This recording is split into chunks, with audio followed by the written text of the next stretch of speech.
కేంద్ర ప్రభుత్వం ప్రజా వ్యతిరేక విధానాలు అవలంబిస్తోందన్నారు కాంగ్రెస్ ఎంపీలు. కేంద్రం తెచ్చిన కొత్త ఐటీ బిల్లుతో ప్రజలకు ఎలాంటి లాభం లేదన్నారు.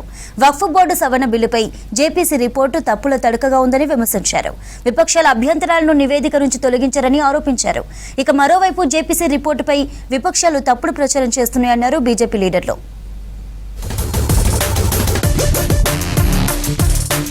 కేంద్ర ప్రభుత్వం ప్రజా వ్యతిరేక విధానాలు అవలంబిస్తోందన్నారు కాంగ్రెస్ ఎంపీ ప్రియాంక గాంధీ. పార్లమెంట్ ఆవరణలో ఎల్ఓపీ రాహుల్ గాంధీ కేరళ ఎంపీలతో కలిసి ధర్నా చేశారు. కేరళలో ఇసుక మైనింగ్ ఆపాలని డిమాండ్ చేశారు.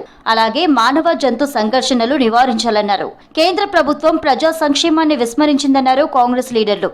7 people have been killed by wild animals in Wayanad, and it's a very worrisome situation, and central government, state government have to send funds to mitigate this problem, because when I spoke to the local level people, they're trying their best but they don't have enough funds. So it's a very worrisome situation and they urgently need help. వక్ఫ్ సవరణ bill JPC నివేదికపై కేంద్రం ఏకపక్షంగా ముందుకెళ్తోందన్నారు కాంగ్రెస్ నేత గౌరవ్ గొగోయ్. సవరణ బిల్లుపై చర్చకు సమయం కేటాయించకపోవడం, 655 పేజీల నివేదిక చదవడానికి, అభ్యంతరాలు సమర్పించడానికి టైం ఇవ్వలేదన్నారు. ముఖ్యమైన బిల్లుపై క్లాజుల వారీగా చర్చించాల్సిన అవసరం ఉందన్నారు Gogoi. One night to read a 655 pages report to present our objections. We had hardly any time. You check the minutes, there was no clause by clause discussion. We have been all part of many JPCs. There always, at the final time, the clause by clause discussion is most important, and it was completely bypassed. Why?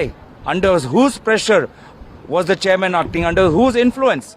కేంద్ర బడ్జెట్లో తెలంగాణకు అన్యాయం జరిగిందన్నారు Congress MP Renuka Chowdary. కేంద్రం అన్ని రాష్ట్రాలను సమానంగా చూడటం లేదన్నారు. బీజేపీ పాలిత స్టేట్స్ కు ఎక్కువ నిధులు కేటాయించారని ఆరోపించారు. నిధుల గురించి అడిగితే వందే భారత్ ట్రైన్స్ గురించి చెప్పడం ఏంటని ప్రశ్నించారు Renuka Chowdhury. Floor of the house पे खड़े होकर सरेआम असत्य बोल रहे हैं. एपी रीऑर्गेनाइजेशन एक्ट में हमारा काजीपेट कोच फैक्ट्री थी, उसके बारे में जिक्र तक नहीं किए. हॉर्टिकल्चरल यूनिवर्सिटी था, वो जिक्र नहीं किए. बयारम आयरन और जो मेरे क्षेत्र खम्मम की है, उसका नो पहचान और नो एड्रेस. हमने वंदे भारत ट्रेन दिया. अरे क्या ट्रेन दे रहे हैं आप? मेहरबानी, आपके जायदाद का हिस्सा नहीं दे रहे हैं. हम हकदार है इसका.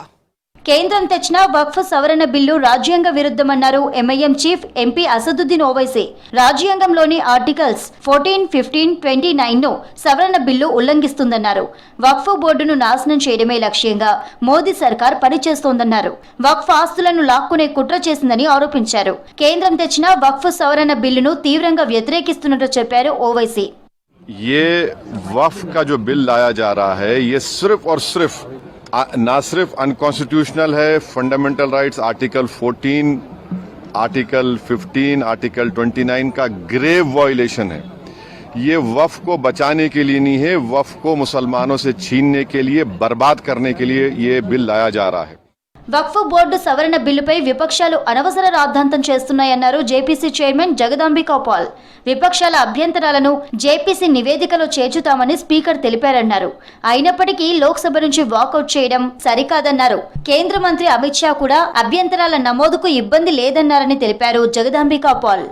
अंडर सेक्शन 91 है, उसमें हमारे उस रिपोर्ट के खिलाफ उन लोगों ने एक प्रतिवेदन वहाँ पे दिया था स्पीकर साहब को. अब फिर ये हाउस का फैसला हो गया और गृह मंत्री जी के इस सुझाव पे कि हमारी पार्टी को एतराज़ नहीं है, तो निश्चित तौर से अब विपक्ष का ये कथन भी कि हमारा नोट ऑफ डिसेंट जो 281 पेज का, उसमें भी हम और चीज़ें ऐड कर दे रहे हैं. కేంద్రం తెచ్చిన కొత్త ఐటీ బిల్లుతో ప్రజలకు ఎలాంటి మేలు లేదంటున్నాయి విపక్షాలు. కొత్త ఆదాయపు పన్ను బిల్లును తీవ్రంగా వ్యతిరేకిస్తున్నట్లు తెలిపారు. కొత్త బిల్లు మరింత సంక్లిష్టంగా ఉందన్నారు. వక్ఫ్ బోర్డు సవరణ బిల్లు తప్పుల తడకగా ఉందని విమర్శించారు.